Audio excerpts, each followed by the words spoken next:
샬롬. 2021년 10월 20일 동인교회 수요일을 시작하겠습니다. 사도신경으로 우리의 신앙을 고백하겠습니다. 나는 전능하신 아버지 하나님 천지의 창조주를 믿습니다. 나는 그의 유일하신 아들 우리 주 예수 그리스도를 믿습니다. 그는 성령으로 잉태되어 동정녀 마리에게서 나시고 본디오 빌라도에게 고난을 받아 십자가에 못 박혀 죽으시고 장사된 지 사흘 만에 죽은 자 가운데서 다시 살아나셨으며 하늘에 오르시어 전능하신 아버지 하나님 우편에 앉아 계시다가 거기로부터 살아있는 자와 죽은 자를 심판하러 오십니다. 나는 성령을 믿으며 거룩한 공교회와 성도의 교제와 죄를 용서받는 것과 몸의 부활과 영생을 믿습니다. 아멘. 찬송가 259장입니다. 찬송가 259장 함께 찬양하시겠습니다.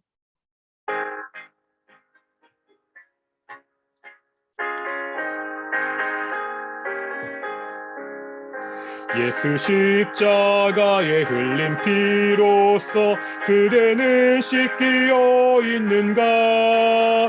더러운 죄 희게 하는 능력을 그대는 참으지 하는가?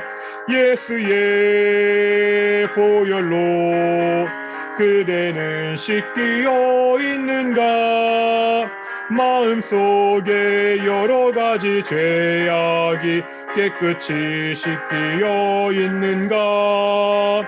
주 예수와 밤낮으로 늘 함께 그대는 행동을 하는가?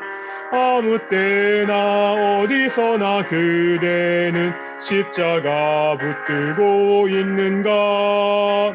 예수의 보혈로 그대는 씻기어 있는가?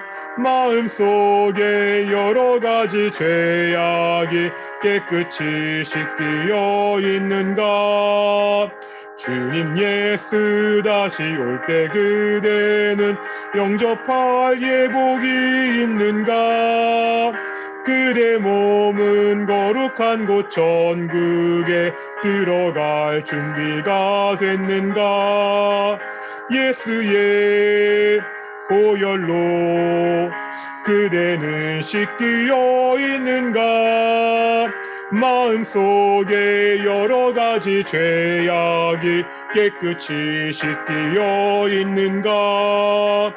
모든 죄에 더러워진 예복을 주 앞에 지금 다 벗어서 샘물같이 솟아나는 보혈로 너희에게 씻으라. 예수의 보혈로 그대는 씻기어 있는가? 마음속에 여러 가지 죄악이 깨끗이 씻기어 있는가? 기도하겠습니다.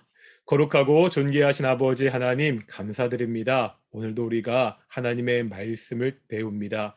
우리가 여러 왕들의 모습을 통해 우리가 어떻게 살아가야 되는지 하나님이 주시는 성공을 맛보려면 누리려면 어떻게 해야 되는지 살펴보고 있습니다. 오늘 이 시간도 솔로몬의 이야기를 통해서 하나님이 함께하는 삶, 하나님이 형통케 하신 삶을 다시 한번 확인하고 배울 수 있는 귀한 시간이 될 수 있도록 인도해 주십시오. 우리가 계속 기도합니다. 동인의 가정들마다 믿지 않은 가족들이 있습니다. 그 가족들에게 예수 그리스도의 복음이 들어가게 해주시옵소서. 아버지 하나님 또한 동인의 가정들마다 여러 가지 힘들고 어려운 문제들로 고통받는 그러한 가정들도 있습니다. 하나님이 찾아가 만져주시고 그 문제에 개입하셔서 그 문제들을 가장 선한 길로 인도하시고 해결해 주시옵소서. 우리 동인교회 날마다 구원받는 자를 더하시는 귀한 교회가 될 수 있도록 인도해 주시옵소서. 감사하며 이 모든 말씀 예수님의 이름으로 기도드렸습니다. 아멘.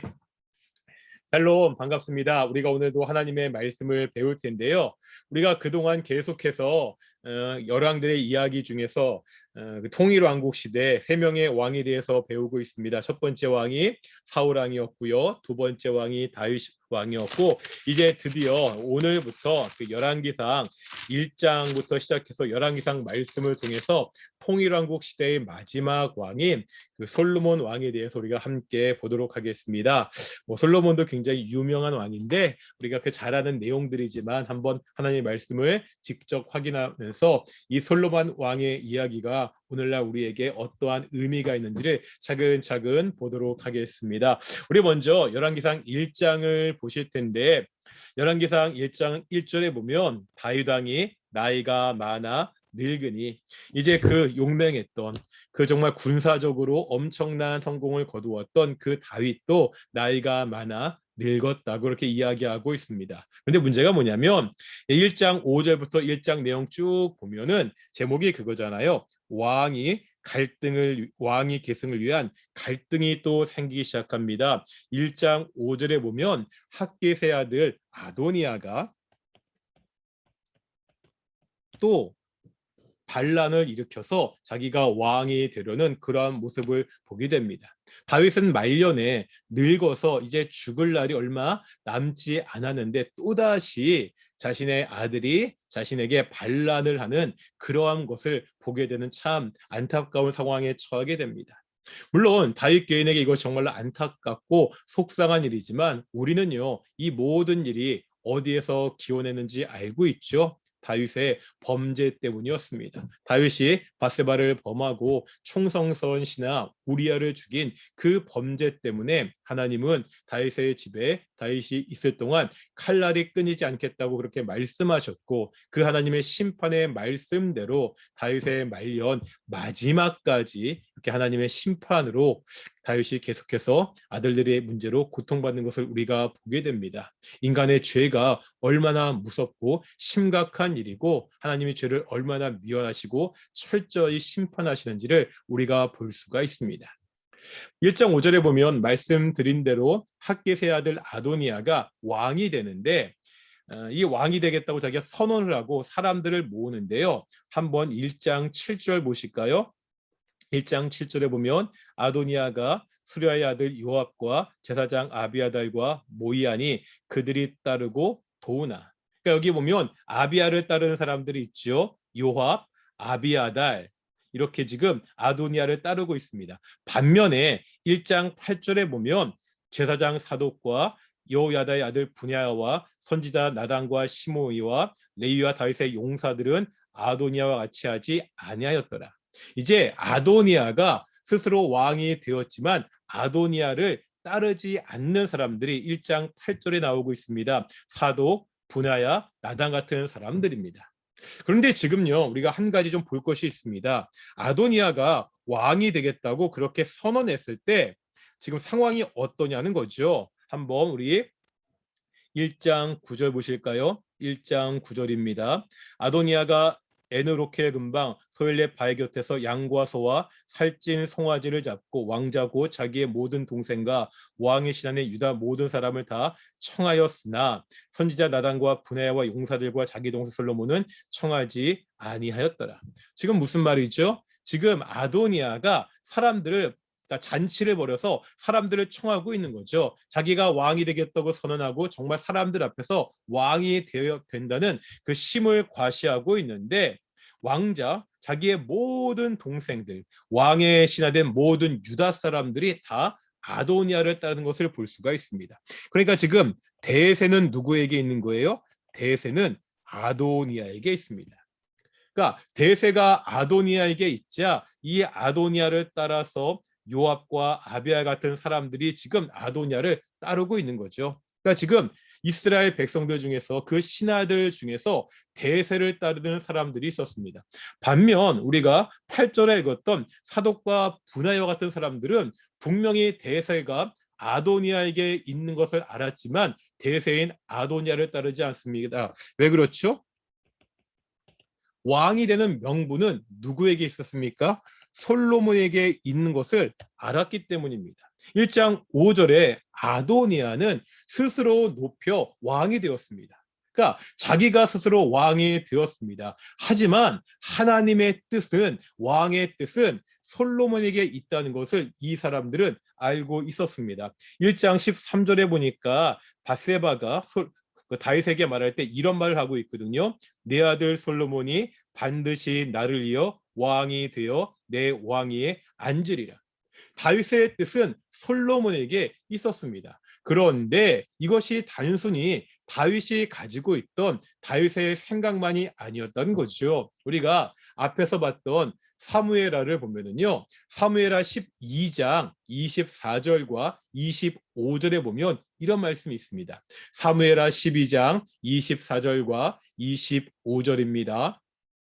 다윗이 그의 아내 바세바를 위로하고 그에게 들어가 그와 동침하였더니 그가 아들을 낳음에 그의 이름을 솔로몬이라 하니라. 그러니까 다윗이 바세바와 동침해서 얻은 첫 번째 아들은 죽고 말거든요. 다시 그 아들이 죽고 나고 다시 바세바와 동침해서 아들을 낳게 되는데 그 아들이 솔로몬입니다. 그런데 24장 24절 뒤에 보면 이렇게 말씀하고 있습니다. 여호와께서 그를 사랑하사. 그러니까 하나님이 솔로몬을 사랑하신다는 거예요. 그래서 25절에 보니까 하나님이 선지자 나단을 보내서 그의 이름을 여디디아라 해라 이렇게 말씀하시는데 이 여디디아란 말의 뜻이 하나님의 사랑을 받은 자란 뜻입니다. 그러니까 지금 하나님의 마음, 그 하나님의 마음을 알고 있는 다윗의 마음은 누구에게 있습니까? 솔로몬에게 있습니다. 그러니까 많은 사람들이 권력을 쫓아서 대세를 쫓아서 아도니아를 쫓았지만 하나님의 마음을 알고 다윗의 마음을 알았던 명분을 쫓았던 사람들은 아도니아를 따르지 않고 솔로몬을 지지한 것을 우리가 볼 수 있습니다. 이 세상도요, 대세를 따르잖아요. 그것이 옳은지 나쁜지 판단하지 않고 누구에게 힘이 있고 누구에게 권력이 모이는지 그것을 보고 거기에 쫓아가는 수많은 사람들이 있는데 성경은 대세를 따라 살아가는 것이 아니라 하나님의 말씀, 하나님이 주신 명분을 쫓아 살 것을 말씀하고 있습니다. 결국 나중에 솔로몬이 왕이 됐을 때 이 대세를 따르던 사람들은 뿔뿔이 흩어지고 결국 다 심판받아 죽게 되는 것을 성경은 보여주고 있습니다. 또 여기서 우리가 한 가지 알아야 될 것이 있습니다. 다윗의 여러 아들이 있었거든요. 많은 아들 중에 누가 왕이 되었다고요? 솔로몬이 왕이 되었습니다. 솔로몬의 어머니가 누구라고요? 바세바입니다. 우리아의 아내 바세바입니다. 솔로몬은 바세바를 취하기 위해서 죄를 저질렀죠. 그것도 끔찍한 범죄를 저질렀잖아요. 남편이 있는 여자를 취했고요. 자신의 범죄를 감추기 위해서 살인을 교사해서 충성스러운 부하를 죽이기도 했습니다. 어떻게 보면 솔로몬은 그러한 범죄의 그 결과 끝에 물론 나중에 바세바가 정식으로 아내가 되었지만 어쨌든 그 범죄의 배경이 있는 그런 상황에서 태어난 아들이 솔로몬이라는 거죠. 그러니까 인간적으로 보면은요, 이런 솔로몬에게 왕이 되는 명분이 있는 것이 잘 이해되지 않을 수도 있습니다.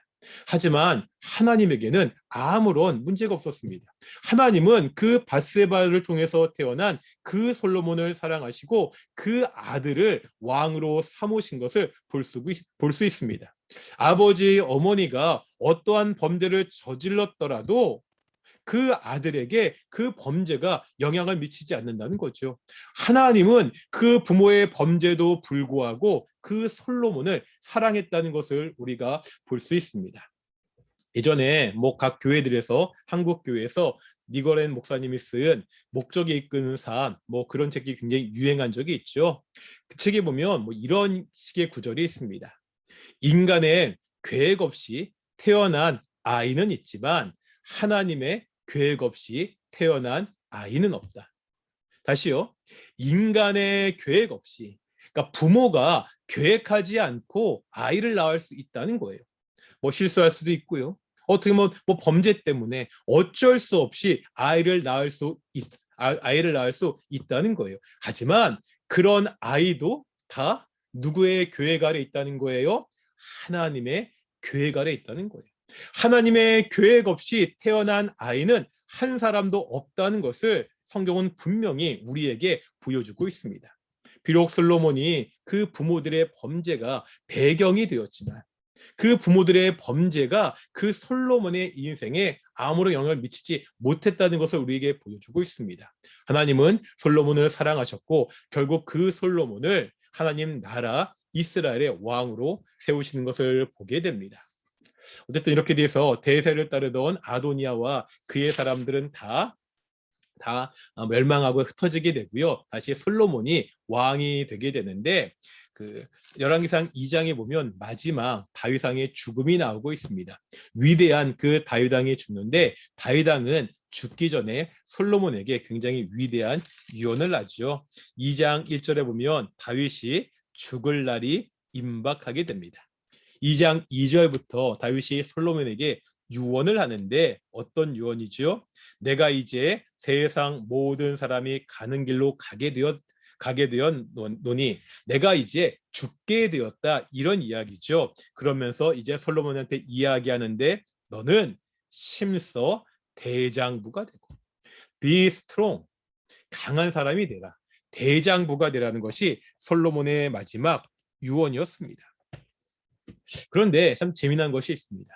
대장부가 되라고 할 때 대장부 하면 우리가 가지고 있는 이미지는 어떤 이미지죠? 장군의 이미지 아닙니까? 뭐 과거니까 커다란 칼을 가지고 저 전쟁 가장 선방에서 나를 따르라 하면서 용맹하게 싸우는 그 장군의 모습 앞에서 장소와 같은 왕의 모습을 생각할 수 있습니다. 물론 다윗도 솔로몬에게 그러한 모습을 생각할 수 있었겠죠. 그런데 대장부가 되라고 이야기하면서 대장부가 되기 위해서 어떻게 해야 되느냐를 이야기하는데 뭐 전쟁 준비를 잘하고 열심히 뭐 무술을 연마하고 그런 이야기를 하지 않습니다. 3절 보실까요? 열왕기상 2장 3절에 보면 이렇게 다윗은 솔로몬에게 말하고 있죠. 내 하나님 여호와의 명령을 지켜 그 길로 행하여 그 법률과 계명과 율례와 증거를 모세 율법에 기록된 대로 지키라. 대장부가 되어야 되는데 이 대장부는 전쟁에 능한 대장부지만 무엇보다 더 중요한 것이 있다는 겁니다. 그게 뭐라고요? 모세 율법에 기록된 그 법률, 계명, 율례, 증거를 그 기록된 대로 다 지켜라, 이렇게 이야기하고 있습니다. 정말 왕에게 중요한 것은 군사력이나 외교력이 아니라 경제력이 아니라 하나님의 말씀을 읽고 배우고 묵상한 것이라고 그렇게 미리 가르쳤던 신명기 17장의 말씀처럼 다윗은 마지막 솔로몬에게 다시 한번 하나님의 말씀을 잘 지켜라, 이렇게 당부하고 있습니다. 그러면 3절 마지막에 보니까 내가 무엇을 하든지 내가 어디로 가든지 형통할 것이다, 그렇게 이야기하고 있습니다. 이것이 다윗의 마지막 당부였습니다. 대장부가 되라. 그 나라를 다스리려면 용기 있는 정말 강한 사람이 되어야 됐잖아요.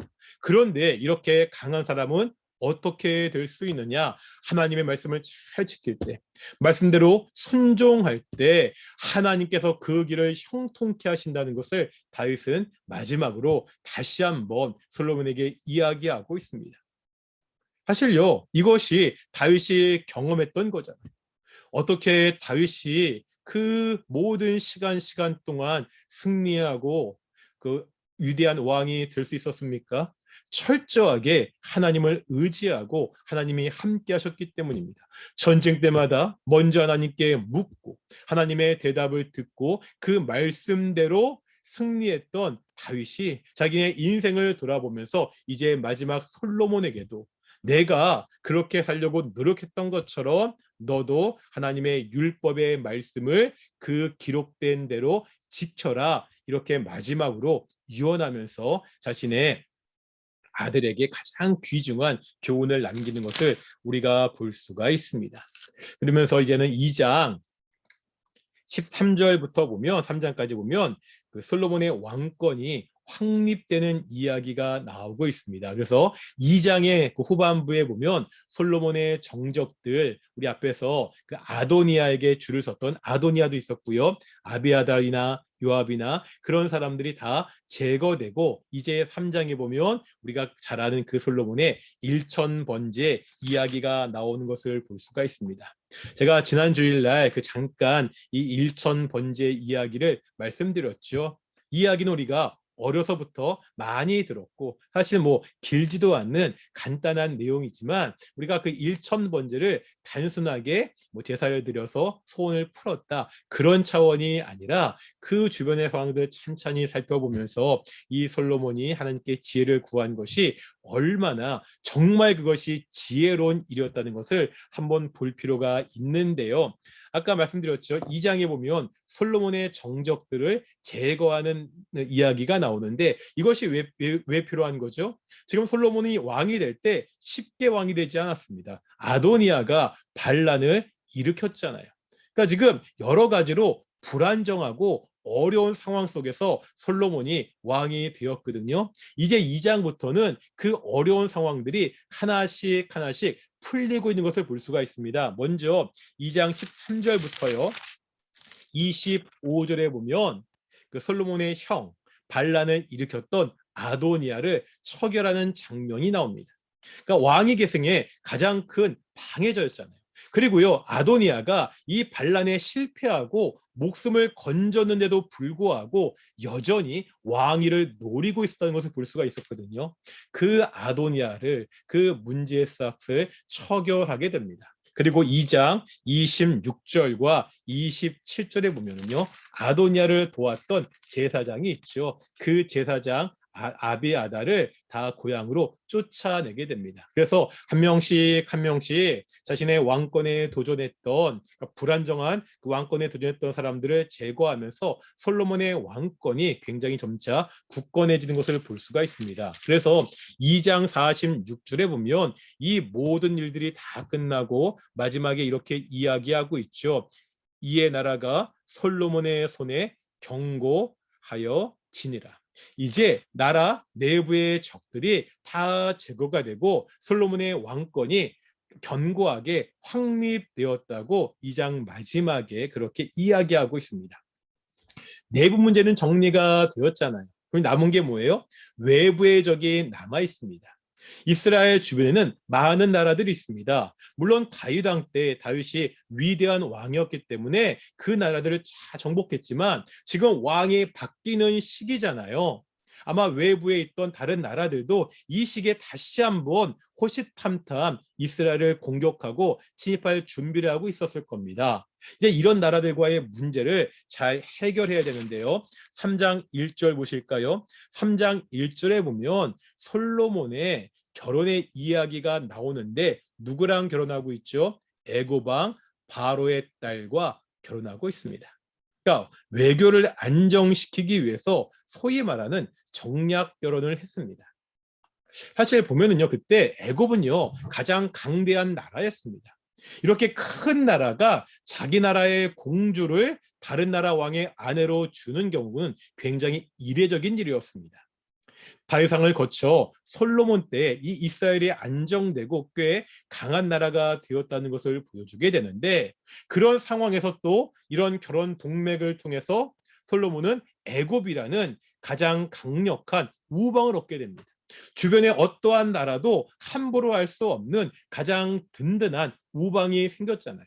이래서 외교도 안정되었습니다. 아까 정적들을 제거하면서요, 내부적으로는요 왕권이 강화되었죠.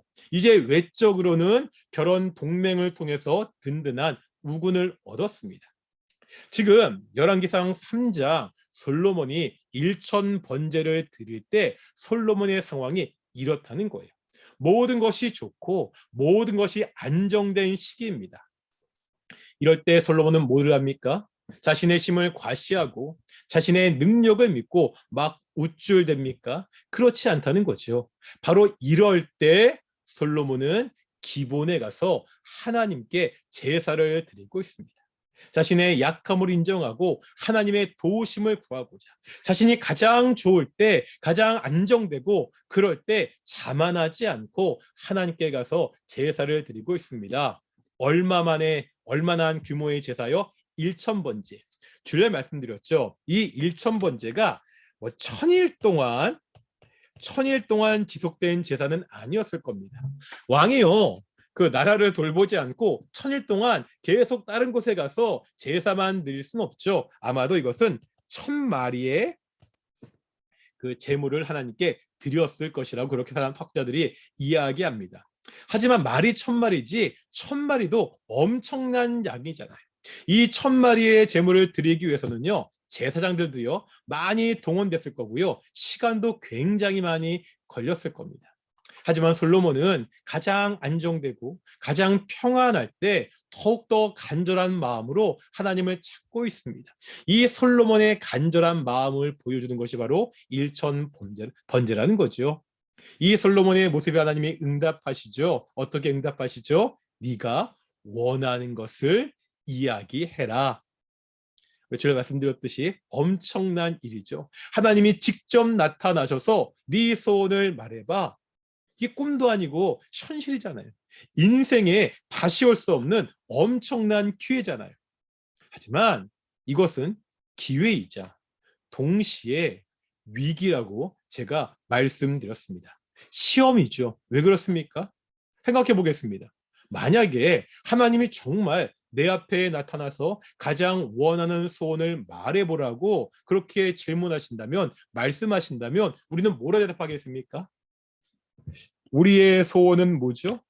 뭐 어릴 때 불렀던 것처럼 우리의 소원은 통일. 통일이 우리의 소원입니까? 물론 그런 사람이 있을 수도 있겠죠. 한 가지의 소원을 말하는 것이 결코 쉽지 않습니다. 왜 그렇죠? 자신의 인생관, 자신의 가치관이 다 들어있는 대답이기 때문입니다.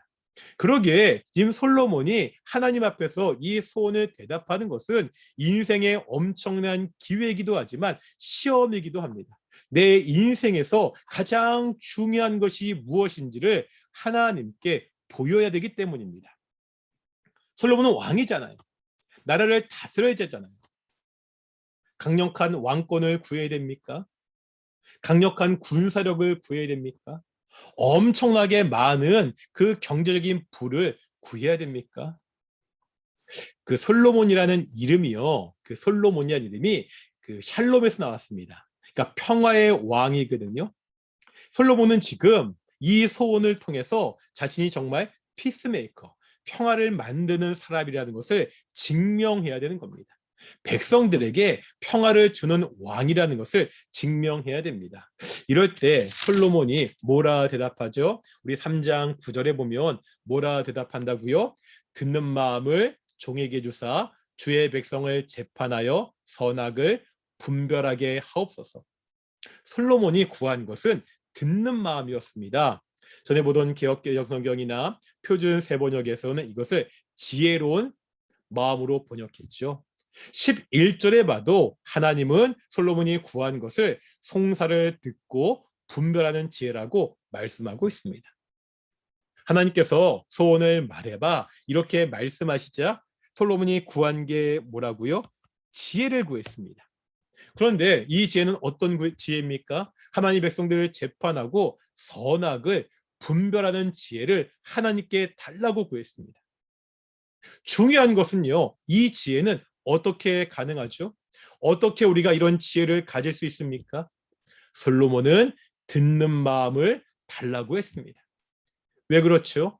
선악을 분별하는 지혜는 누구로부터 오는 것이기 때문에 하나님으로부터 오는 것을 솔로몬은 알았습니다. 그러기에 하나님의 말씀을 잘 듣는 마음이 필요합니다. 이것은 내가 이제 나라를 다스리는데 하나님의 기준에 따라 내 이익이니라 내 생각이 아니라 하나님을 기준으로 삼아서 하나님의 기준을 따라 성과 악을 분별하겠다는 그러한 고백입니다. 이제 내 뜻이 아니라 누구의 뜻대로요?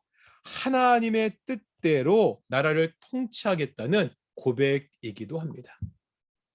하나님이 솔로몬에게 소원을 말하라고 이야기했을 때 솔로몬은 다른 특별한 것을 원하지 않았습니다. 앞으로 내 생각과 내 심과 내 능력이 아니라 하나님의 뜻과 하나님의 지혜로 이 나라를 통치하게 해 달라고 그렇게 구하고 있습니다. 솔로몬은요, 자신의 인생에서 가장 중요한 것이 무엇인지 알았습니다. 그게 뭐죠? 가장 중요한 것은 돈도 아니고 군사력도 아니고 뭐라는 사실? 바로 하나님이라는 사실을 솔로몬은 알고 있었습니다. 계속해서 우리가 이 공식을 보고 있죠. 성공의 방정식. 이 성공은 개인의 능력이나 주변의 상황으로 이루어지는 것이 아니라 결정적인 변수, 바로 하나님. 하나님이 함께 하실 때, 하나님이 도와주실 때, 하나님이 개입하실 때 성공할 수 있다는 것을 솔로몬은 알고 있었고, 그러기에 솔로몬은 다른 어떠한 것보다 하나님이 함께 하시는 하나님의 지혜를 간구하는 것을 우리가 볼 수 있습니다. 오늘 우리가 솔로몬의 모습을 보았는데 우리의 인생이 이러한 인생이 되기를 소망합니다. 내 생각과 내 지혜로 살아가는 것이 아니라 듣는 마음을 가지고 하나님의 뜻, 하나님의 지혜로 살아가는 귀한 하나님의 백성들, 성도들 되시기를 축원합니다. 무엇보다 우리의 자녀들, 동인교회, 우리 주일학교 학생들이 하나님의 지혜를 가지고 이 험한 세상 하나님의 뜻대로 살아갈 수 있도록 우리가 그렇게 자녀들을 가르치기를 소망합니다. 한번 제가 기도하겠습니다. 거룩하고 존귀하신 아버지 하나님 감사드립니다. 오늘도 우리가 솔로몬의 모습을 통해서 이 인생 어떻게 살아가야 되는지 보게 하심을 정말로 감사드립니다. 하나님 이 땅 가운데서 인간의 생각과 인간의 지혜로 살지 않고 하나님의 지혜, 하나님의 뜻과 생각대로 살 수 있도록 인도해 주시옵소서. 우리 가정에 자녀들이 있습니다. 동일교회 주일학교 학생들이 있습니다. 이 아이들 오직 하나님의 지혜로 하나님의 뜻대로 이 악한 세상에서 살 수 있도록 주께서 인도해 주시옵소서. 감사하며 이 모든 말씀 예수님의 이름으로 기도드렸습니다. 아멘. 주기도문 하시겠습니다. 하늘에 계신 우리 아버지, 아버지 이름을 거룩하게 하시며 아버지의 나라가 오게 하시며 아버지의 뜻이 하늘에서와 같이 땅에서도 이루어지게 하소서. 오늘 우리에게 이루할 양식을 주시고 우리가 우리에게 잘못한 사람을 용서하여 준 것 같이 우리 죄를 용서하여 주시고 우리를 시험에 빠지지 않게 하시고 악에서 구하소서. 나라와 권능과 영광이 영원히 아버지의 것입니다. 아멘. 예, 이것으로 마치겠습니다. 샬롬. 다음 주에 뵙겠습니다.